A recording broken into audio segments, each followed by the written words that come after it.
পাঁচখন জিলাত ইতিমধ্যে সংযোজক হিচাপে আমি গোটেই পাঁচখন জিলাত এই সাংগঠনিক কাম আৰম্ভ কৰিছোঁ আৰু এই সংগঠনৰ মূল উদ্দেশ্য হ'ল আমি সমন্বয় গঢ়া, আমি সকলো জাতি জনগোষ্ঠীৰ মাজত সমন্বয় গঢ়া, সমন্বয়ৰ মাজেদি আমি সজাগতা বৃদ্ধি কৰা আৰু সজাগতা বৃদ্ধি কৰি পেলাই আমি উন্নয়ন কেনেকৈ কৰিব পাৰোঁ। অসম বা ভাৰত চৰকাৰে এতিয়া যি ধৰণে ৰাইজৰ কাৰণে হিত চিন্তা কৰি পেলাই বিভিন্ন ধৰণৰ পলিচি নিৰ্ণয় কৰি আছে, বাজেট নিৰ্ণয় কৰি আছে, তাৰপিছত আমি জনপ্ৰতিনিধি হিচাপে লৈ পেলাই যিসকলে আমাৰ মাজত কাম কৰিছে তেওঁলোকৰ লগত মিলি পেলাই আমি কেনেকৈ উন্নয়নৰ কথা চিন্তা কৰিব পাৰোঁ বা চৰকাৰক সহযোগ কৰিব পাৰোঁ, এই সকলো কথা আৰু আমাৰ জনসাধাৰণে যাতে 100% ভোট দিব পাৰে। ভোটদান কৰাটো আমাৰ কৰ্তব্য, সি 9টাতে দিয়ক বা ক'ৰবাতে দিয়ক, কিন্তু ভোটদান কৰিবলৈ ভাল নেতৃত্ব হ'বলৈ ৰাষ্ট্ৰ গঠনৰ চিন্তা কৰিব লাগিব। ৰাষ্ট্ৰ পুনৰুদ্ধাৰৰ চিন্তা চলি গৈছে। ভাৰতবৰ্ষৰ প্ৰধানমন্ত্ৰী নৰেন্দ্ৰ মোদী ডাঙৰীয়ে ইমান ধুনীয়া কাম কৰি আছে, তাত যাতে আমাৰ বিটিআৰবাসী ৰাইজেও সময় সুযোগ লৈ পেলাই সকলোৱে সমন্বয়েৰে আগবাঢ়ি গৈ সকলো জাতি জনগোষ্ঠীয়ে এটা ভাল কাম কৰিব পাৰে। এতিয়া যুৱ প্ৰজন্ম বিশৃংখলতাৰ ফালে গৈ আছে। শৈক্ষিক, সামাজিক, অৰ্থনৈতিক আৰু ক্ৰীড়াৰ ক্ষেত্ৰত পিছ পৰি থকা আমি দেখিবলৈ পাইছোঁ। আমাৰ এই অঞ্চলবিলাক ক্ৰীড়াৰ ক্ষেত্ৰত সজীৱ, সাংস্কৃতিক দিশত বহুত আগবঢ়া আছিল আৰু এতিয়া আমি চৰকাৰৰ ওচৰত গৈ পেলাই তেওঁলোকৰ যিবিলাক আঁচনি আছে বা আমাক তাতকৈ অধিক আৰু কিবা সুবিধা দি পেলাই আমাৰ অঞ্চলৰ ল'ৰা ছোৱালীক আগবাঢ়ি যোৱাৰ ক্ষেত্ৰত, মহিলাসকলৰ ক্ষেত্ৰত আমি অৰ্থনৈতিকভাৱে স্বাৱলম্বন কৰাৰ ক্ষেত্ৰত জাগৰণ এটা সৃষ্টি কৰাৰ কাৰণে, প্ৰতিজন মানুহৰ মাজত জাগৰণ সৃষ্টি কৰাৰ কাৰণে, সমাজত চলি থকা কলুষিত অধ্যায়বিলাক নোহোৱা কৰাৰ কাৰণে, সমন্বয় গঢ়াৰ কাৰণে এই সংগঠনৰ আমি পোষকতা কৰিছোঁ আৰু এটা সময়ত সকলোৱে সমৰ্থন জনাইছে। এতিয়া লাহে লাহে সকলো ঠাইতে হ'ব। আজি জিলা আঞ্চলিক সমিতি গঠন হ'ল, 2 দিন পিছত VCDC কমিটি গঠন হ'ব, চুবুৰী কমিটি গঠন হ'ব, জিলা সমিতি গঠন হ'ব, গতিকে পৰ্যায়ক্ৰমে হৈ আছে।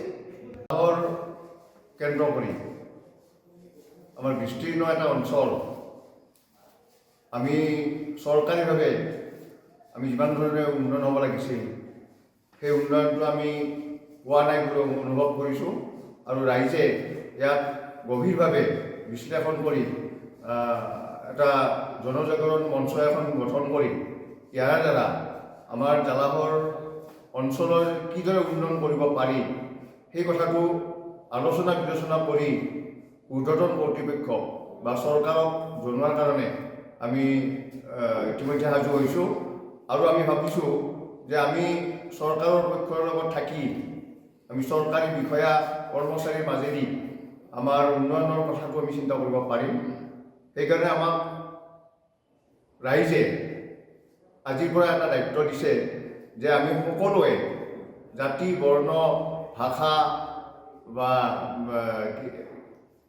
কি বুলি কয় ৰাজনৈতিক চিন্তাৰ দৰ্শনৰ মাজেদি গোটেইখিনি সমন্বয়ৰ মাজেদি আমি এটা অনুষ্ঠানটো আগবঢ়াই নিব লাগিব।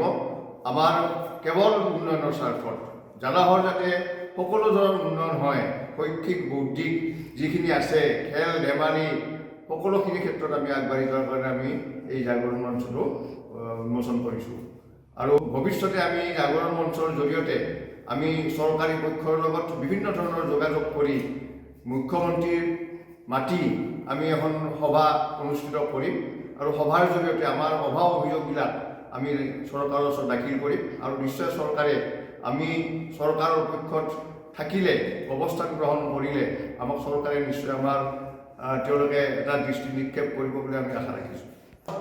বিভিন্ন দল সংগঠন আছে, এই দলবিলাকৰ ঊৰ্ধত থাকি আমি সকলো দলৰ মানুহ ইয়াত সমবেত হৈ আমি এটা কথাই চিন্তা কৰিছোঁ যে জালাহৰ যিটো ঐতিহ্য বা জালাহ অঞ্চলৰ সামৰি যিখিনি এটা বিস্তীৰ্ণ অঞ্চলখিনি শৈক্ষিক ক্ষেত্ৰত, যাতায়াতৰ ক্ষেত্ৰত বা অন্য ব্যৱসায়ৰ ক্ষেত্ৰত বহুতখিনি পিছ পৰি গৈছে। গতিকে সেই ক্ষেত্ৰত আমি সকলো দল সংগঠনে লগ হৈ আমি ৰাজনৈতিক চিন্তাধাৰা আমি একাশৰীত থৈ আমি আগবাঢ়ি যোৱাৰ চেষ্টা কৰিছোঁ। আমাৰ যিটো পৰিষদীয় নিৰ্বাচন হ'ব, এই নিৰ্বাচনৰ ক্ষেত্ৰত আমাৰ জনজাগৰণ মঞ্চ কোনো ধৰণৰ ভূমিকা গ্ৰহণ নকৰে। আমি মাত্ৰ চাম যাতে আমাক উন্নয়নৰ ক্ষেত্ৰত সেই ব্যক্তিগৰাকীয়ে আমাক জালাহৰ উন্নয়নৰ ক্ষেত্ৰত তেওঁ গুৰুত্ব প্ৰদান কৰে, আমি সেইটোৱে লক্ষ্য কৰিম। যিজনে আমাক গুৰুত্ব প্ৰদান কৰিব আমি তেওঁকে আমাৰ ফালৰ পৰা আমি সমৰ্থন জনাম।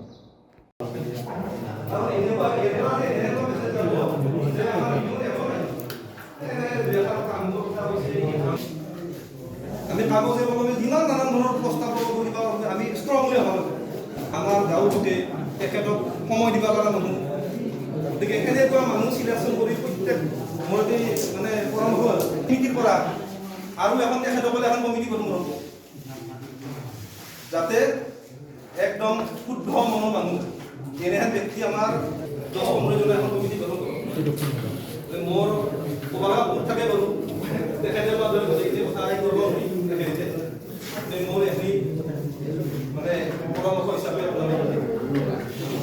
আচ্ছা অলপমান বিৰতি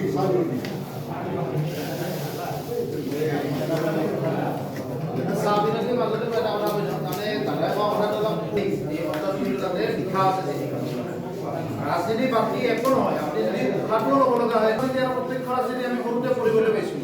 গতিকে এটা হিচাপ প্ৰয়োগ কৰাৰ কাৰণে আমি ৰাজনীতি কৰিবই লাগিব। 2 নম্বৰ কথা হ'ল আমি ৰাজনীতিৰ ঊৰ্ধত আহি কেতিয়াবা সামাজিকভাৱে আমি সমন্বয় কৰিব লাগিব।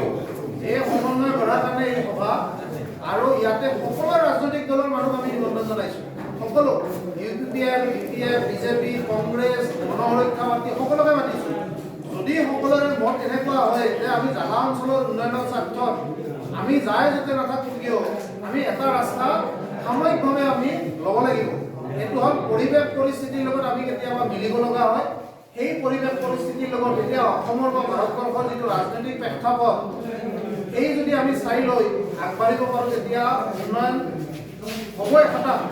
সজাগতা, এই সজাগতাটো নাথাকিলে আপোনালোকে দেখিছে নেকি কোনোবা এটা পৰিয়াল কোনোবা এজন ব্যক্তিয়ে বিশেষভাৱে উন্নত হৈছে?